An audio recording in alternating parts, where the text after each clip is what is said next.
Hey, it's Hugo here. How are we? Today I'm just going to talk about the Eurovision Song Contest because obviously it was on yesterday, and I watched a little bit of it, and it's a bit crap. It's quite terrible, really. There's nothing to say other than that it's quite terrible. And, there's several things that make me angry about the Eurovision Song Contest, so we're just going to talk about them in this video. First off, we're just going to see my peace lily. Yeah. See, I got a peace lily to kind of balance out the aggression and adrenaline that I have from playing rugby. I thought getting peace lily would kind of balance it out.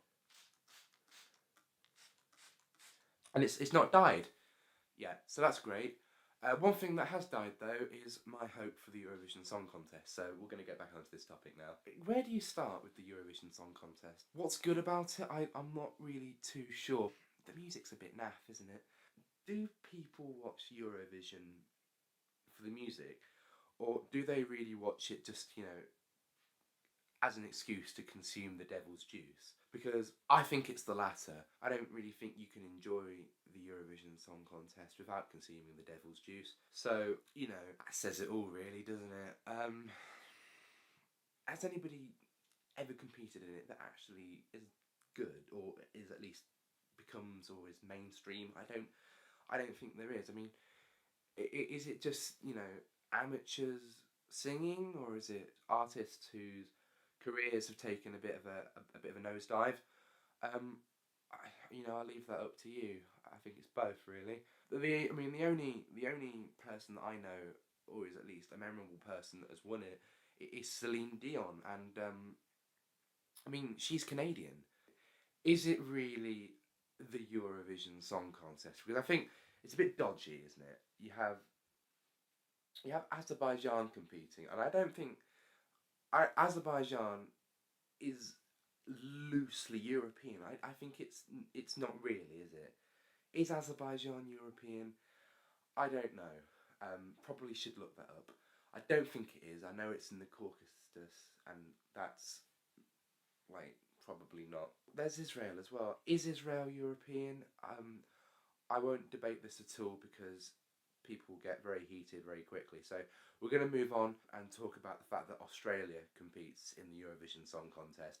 And although most of them are descendants from Britain and Ireland and are criminals, I don't think that Australia is really in Europe. In fact, I think it's on the other side of the world. I think really it's the furthest thing from Europe. There's actually a massive, the biggest continent in the world called Asia that kind of separates Europe and Australia. So I'm not really sure why they're in the Eurovision Song Contest. I think first off, it was some kind of 60th commemoration, but really, I think now they are permanent members, and it's not the Eurovision Song Contest, is it?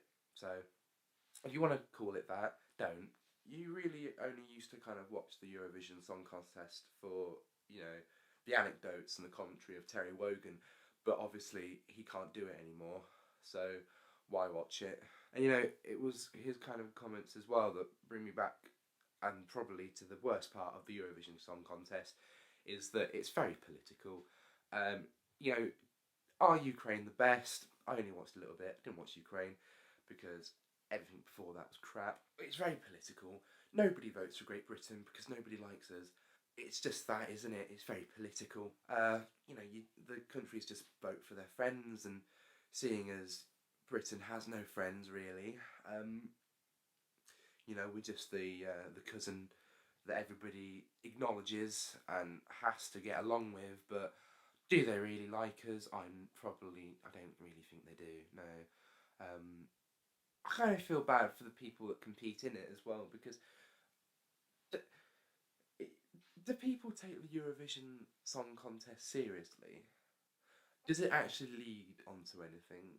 I don't really think it does. So, yeah, that'll be enough for today.